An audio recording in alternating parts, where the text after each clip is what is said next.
Salut les amis, j'espère que vous allez bien. Alors aujourd'hui on va faire une vidéo type vlog. Je vais un peu partager ma journée avec vous.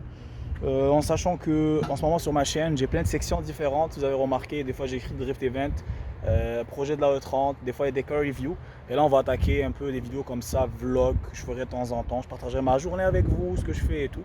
Ça va être cool. Aujourd'hui quelques petits entretiens à faire sur la E30 et surtout je vais l'emmener chez un gars. C'est clairement le pro de l'alignement à Québec. Je vais vous présenter un peu sa shop, parler avec lui, surtout un peu expliquer l'importance d'aligner un véhicule. Et on fera quelques petites conneries que je vais partager avec vous. E30, comme vous savez, pas encore attaqué la peinture. Je vous réserve une très belle surprise sur ce sujet-là, les amis.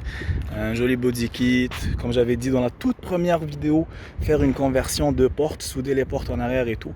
En tout cas, on reparlera de ça. On attaque la voiture sur le dolly, on emmène ça chez notre ami Éric Bélanger, aligner la voiture et parler un peu, qui va nous expliquer un peu l'importance surtout d'aligner un véhicule et l'impact qu'il y a là-dessus.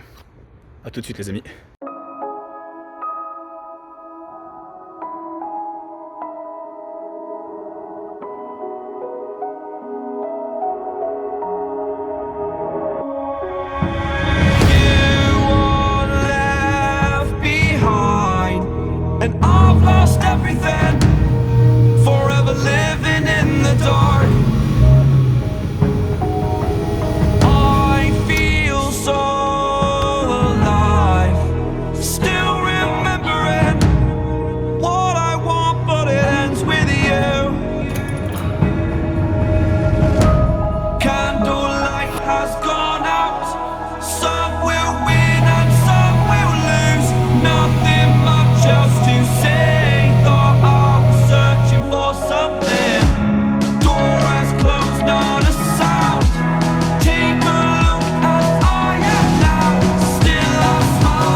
Bon les amis, alignement vient d'être fait par notre cher magicien Eric. J'étais vraiment faussé dans les ajustements. Il me dit que maintenant la voiture va vraiment mieux rouler. D'ailleurs on va aller le voir à l'intérieur. Notre fameux Éric Bélanger. Fait que pilote pro déjà là. Raconte-nous un peu, ça fait combien de temps que tu roules? Moi, ça fait à peu près une dizaine d'années que je fais ça au moins, ouais.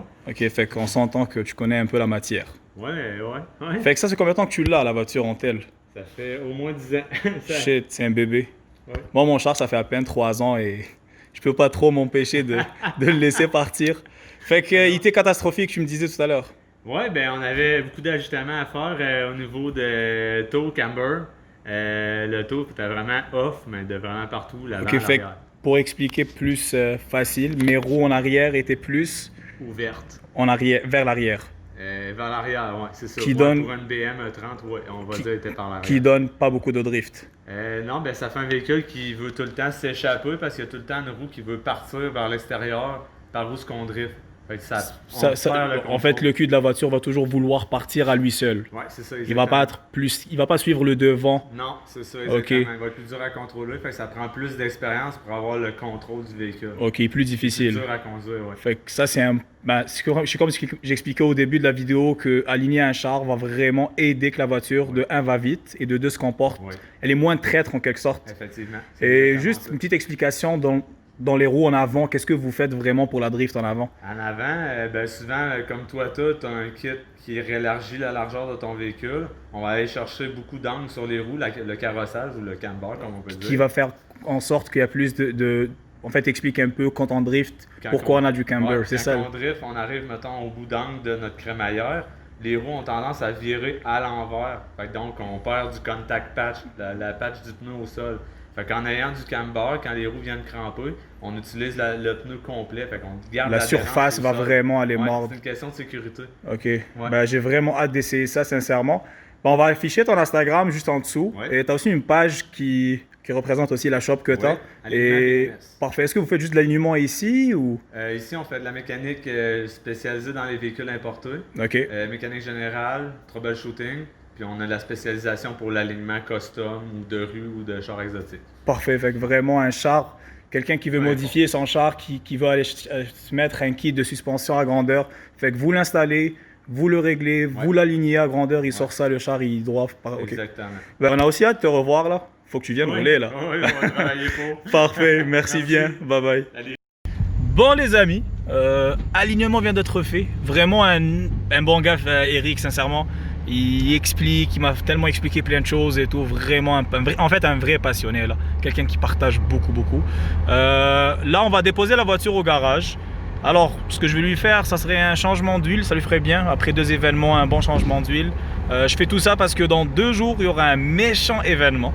Je vous en dis pas plus, mais il y aura aussi un ami qui va revenir pour les personnes qui m'ont suivi dès le début de ma chaîne. Ils vont revoir une voiture assez méchante avec un nouveau moteur. Je vous donne un petit indice, il a mis un méchant V8 américain dans une japonaise. Ça va être vraiment chaud. Allez les amis, on continue. Les amis, mode coronavirus activé. On va aller acheter de l'huile. Je vais vous montrer un peu quel type de l'huile j'utilise. Bon, généralement, je vous dirais BM. Il faut aller chercher du Castrol ou Mobil One, c'est aussi très bon. Pour le moment, je roule du 530 jusqu'à temps que je mette ma jauge de pression d'huile et température de l'huile, parce qu'il faut savoir quelque chose. Quand une voiture commence à chauffer, l'huile aussi chauffe. Et si ça chauffe beaucoup, une huile qui est déjà mince, je vous dirais, ça va perdre toute son efficacité. Il faudra passer à de l'huile un peu plus épaisse. Pour le moment, on garde du Mobil One. C'est très bon comme l'huile, du 530. Ça prend 2 bouteilles. Ça va coûter un peu cher, mais déjà là-bas, vous connaissez la famille. Allez. Alors, j'ai trouvé 4 jantes avec les pneus et tout vraiment pas cher. Je vais aller ramasser ça parce que j'en ai vraiment besoin. Là où je vais aller, il n'y a pas de machine à pneus. L'événement de samedi. Fait qu'on va aller récupérer ça et on revient au garage pour le changement d'huile et finaliser tous les pneus. Je suis parti pour acheter 4 mags. Regardez avec tout ce que je me suis ramassé. 8 mags, le double. Et 4 pneus, il m'a donné 4 pneus. Ou 6, je sais plus. Là en tout cas la Mazda elle est vraiment remplie. Direction le garage, j'ai vraiment plein de pneus, je suis fucking content. Dernière ligne droite, on finit notre journée. J'espère que vous kiffez un peu ma journée avec Omax. Allez les amis, direction garage. Il est rendu pas mal tard. Il est quand même 23 h. J'avais une petite job de client à finaliser. Regardez-moi ça. Il y a environ, normalement 26 jantes. Tout à l'heure, j'ai acheté ceux-là, genre les gris. En fait, 2 gris, les 2 gold, les rouges et les blancs là-bas. Ils sont déjà sur pneus, c'est parfait. Là, il me reste à réinstaller ceux-là. Sinon, c'est des pneus usés la plupart. Il y en a qui sont meilleurs que d'autres, mais généralement, c'est des pneus usés que je ramasse dans les poubelles. Pour éviter de payer des pneus, ça coûte un peu cher. Je vous dirais, on essaie d'économiser le maximum. Bon, on installe tout ça et on va exploser ces jantes-là.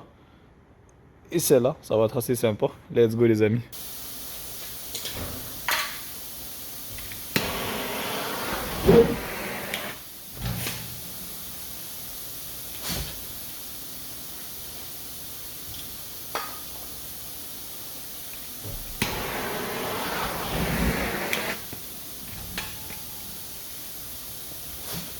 Je pense que je vais arrêter, sinon je vais mettre le garage en feu, sérieusement. Pourquoi elle ne veut pas exploser? Parce que la bouteille, la tête est cassée. Fait que je fais pas un spray, je mets trop de liquide inflammable et là ça fait juste allumer. Ça explose pas comme il faut. Fait que demain on achète une nouvelle bouteille, on explose les 3 roues et normalement demain mon ami est censé venir. Fait que je vais vous montrer on va dire son méchant jouet. J'ai hâte aussi d'essayer sincèrement parce que je l'avais essayé l'année passée avec un VQ35, c'était vraiment amusant. Là avec un V8 américain dans un châssis japonais, ça doit être quelque chose. À suivre les amis, on se revoit demain. Bon les amis, les pneus, j'ai pas réussi à les coller. Notre cher ami nous a ramené du 2.5, c'est un peu plus large, fait que normalement cela ça va faire. Je vous ai parlé d'un petit monstre.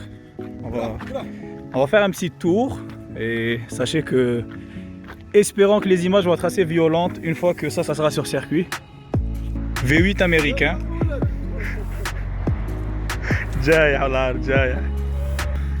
Mais méchant V8. C'est vraiment violent. Dans un châssis de japonaise, c'est vraiment quelque chose. Fait que prochaine vidéo, ça va être elle. Avec Mojaraba qui est là-bas. Une petite 36, une nouvelle, une ancienne, je vous dirais, qui revient là, dans la cour des grands maintenant. En tout cas, je vous tiens au courant les amis. Allez, bisous.